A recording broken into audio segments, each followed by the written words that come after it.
Shalom. So, based on a conversation that I had today with someone about fasting, um, I just want to ask you a question for you to just think about on your own time, maybe even inquire of Abba Yahuwah. Actually, you should inquire of Abba Yahuwah so that he can show this to you. But what is your motive behind fasting?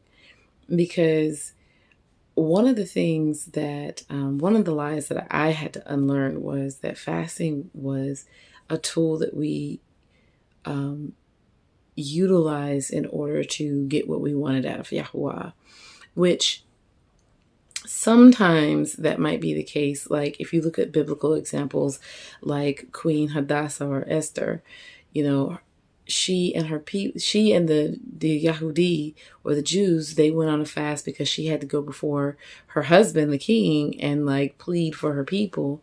So in that case, yeah, you would go on a fast. Or even when, the children of Yasharel would have to go into battle, they would pray for victory over their enemies. So yeah, in those types of cases, you would, because you're literally fasting so that you don't die. Like that's you're petitioning Abba Yahuwah for you not to be slaughtered by your enemies. So I mean, in a sense, you can go and ask him for something that you want. But the main purpose of fasting is so that he can slaughter your flesh and you'll be better equipped to go serve him in his kingdom. Biblically speaking, children were considered property of their parents. And the more children you had, the more rich you were considered because you could have more land and more cattle, livestock and whatnot, because you had more hands, more people to help you take care of these things. And even you can hire servants so that maybe your children didn't have to do all of it. Or whenever your children got married and they went off and they started their own estate, then the servants can take over from there. The point is, we are Abba Yahuwah's children through Yahusha Mashyakh and Ruach of adoption, but we're also his servants, and we're here to serve him in his estate. His estate being his kingdom that's here on earth as it is in heaven, right? We're here to serve him in his estate. So when we fast for instruction, instruction as to what he wants us to do for his will to be done. Sometimes biblically, you can see that people fasted in order to repent, like Yonah. Sometimes people fast out of grief, like Nehemiah or Nehemiah, because the walls of Jerusalem were broke down and, in need of repair. And then sometimes we fast for, as a form of repentance. And then fasting can also be considered a form of worship because you are supposed to spend more time in his word and his presence, praying to him. So seeking his face. It literally is a way for you to empty yourself of you so that he can bestow upon you his nature, character, and authority, i.e. his name. So he's giving you his name in exchange for yours. You're casting your crown before his feet so that he can give you his. Because without his nature, character, and authority, if we're not coming in Yahusha's name, then, outside of these reasons for fasting, if those aren't your reasons or your motives for fasting, then you're just torturing yourself with not eating. You might possibly lose some weight, or you could die because, if you're not led into a fast, especially an extended fast, like 40 days by Ruach HaKodesh, you can literally die, like physically die. So we have to be absolutely sure that we're going into fast, we're being led into fast first and foremost, and that the reason that we're going into the fast is ultimately so Abba Yahuwah's will be done here on earth as it is in heaven, because we are children of his estate and we are taking care of our Father's estate. You remember when Yahusha was he went to Jerusalem with Miriam and Yosef, and for Pesach, and then like on the way back they couldn't find him, and then when they did find him, he was in the temple with the teachers and all the other stuff. And Miriam was like, we were looking for you, don't do this to us again. He was like, woman, don't you know I have to be about my father's business? So he was taking care of his father's estate. And that's exactly what we're supposed to be doing, taking care of our father's estate. As a matter of fact, before Yahusha went in to his earthly ministry, he went on a 40-day fast in the wilderness. And he was tempted of the devil, and he had to fight against his own flesh because, he was 100% man, 100% Elohim. He had to fight against his own flesh in order to overcome the flesh and go do what he was sent here to do.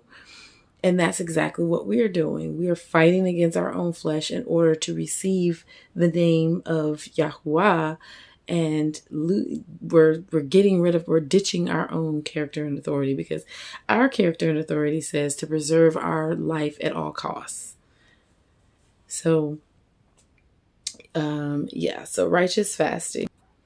And when you really think about it, like when we're not fasting for the right reasons, you have to really start asking Abba Yahuwah to show you like what's in you that is truly, like, you remember when I talked about Ruach HaKodesh talked about the art of listening. It's not always about listening to other people. Sometimes it's listening to what's coming out of your mouth when you're in conversation with Yahuwah. Think about the parable of the Pharisee and the tax collector. You can find that in Luqas or Luke 18, starting at verse 9. So in this case, you have the teacher of the law of Yahuwah, and then you have a tax collector. One is supposed to be righteous, and the other was deemed by the Yahudi to be unrighteous because tax collectors of that day were Yahudi or Jews, and they imposed higher taxes on the people in order to turn a profit for themselves. So the people, they were hated by the people. They were considered evil. So you had these two men standing in the synagogue praying to Yahuwah, and the teacher of the law decided that he was going to take a self-righteous approach. And he's like, hey, thank you that I'm not like other men, lawless and all this other stuff, and extortioners, and like this tax collector over here. And he really thought that what he was saying was righteous unto Abba Yahuwah. But then the tax collector wouldn't even look up to heaven and beat his chest and said, have mercy on me, a sinner. And then it said that Yahusha went home with the tax collector and not with the teacher of the law, the Pharisee.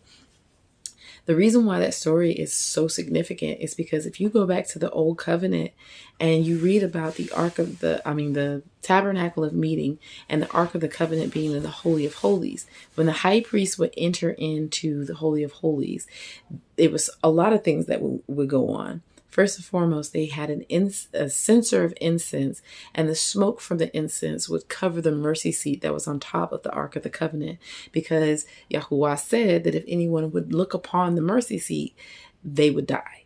Okay, because that's how holy he is. They would die. So when the high priest went in, they had to have a rope tied around their foot so that if they were to fall dead, they could be extracted out, because you can't just run in there and go get him, because then you would die. Not only that, but in Shemot or Exodus 28, starting in verse 31, you'll see in the priestly garments, they had a bell and a pomegranate in that pattern sewn into the hem of the garments. So as long as the people could hear the bells ringing, they knew that the priest hadn't died. But if they stopped hearing the bells ringing, they knew they had to extract him out because he's probably dead in there. So, like, with that being said, the high priest would go in and make atonement for the people, so on and so forth, and would not look upon the mercy seat. The tax collector would not look upon Yahuwah, but the Pharisee did look at him. And not only did he look at him, he had the gall to exalt himself above the other people that were around. basically saying, look at how well I'm performing for you. I'm such an amazing child of yours. You know what I'm saying? Like this is the reason why this parable is so necessary. So even when you're talking to Abba Yahuwah, and this is for myself as well, really listen to what you're saying. Because if you're fasting for a job promotion, for instance, we're going to use that as an example. If you're fasting for a job promotion, the first thing you need to do before you even go into a fast is ask Abba Yahuwah, is this what you want? Is this part of your will? Because it could be that he wants you to stay where you are. It could be that he wants you to quit that job and go for a lesser job or something completely different. What is your motive behind it? Because a lot of times you'll see that people want to get a promotion because they want to make more money, because subconsciously they are exalting money above Yahuwah. Because if I had more money, then I could do this and I could do that. But the thing about it is Yahuwah created that money. So you need more of him. You need favor with the Most High, because that is how you receive shelter, clothing, and food. We'll read Mattityahu chapter 6. You don't have to ask for these things. Everything that you need will be provided for you. You just have to seek first his kingdom and his righteousness. But a lot of times we stand before him, even when we fast for financial breakthroughs. Like, why are you fasting for more money if you have Yahuwah? Because maybe you know that you don't have Yahuwah. Or maybe you just don't realize that these are the things that you're saying and speaking to him. So ask him. Ask him to show you exactly what's in your heart, what your perception of him is. Because if your perception is like the Pharisee, then you really need to go on a fast so he can remove that from you and give you his name, his character and authority, so that you can go out and do his will. When Yahusha fasted for 40 days in that wilderness, immediately after the fast, he went into his ministry, his earthly ministry.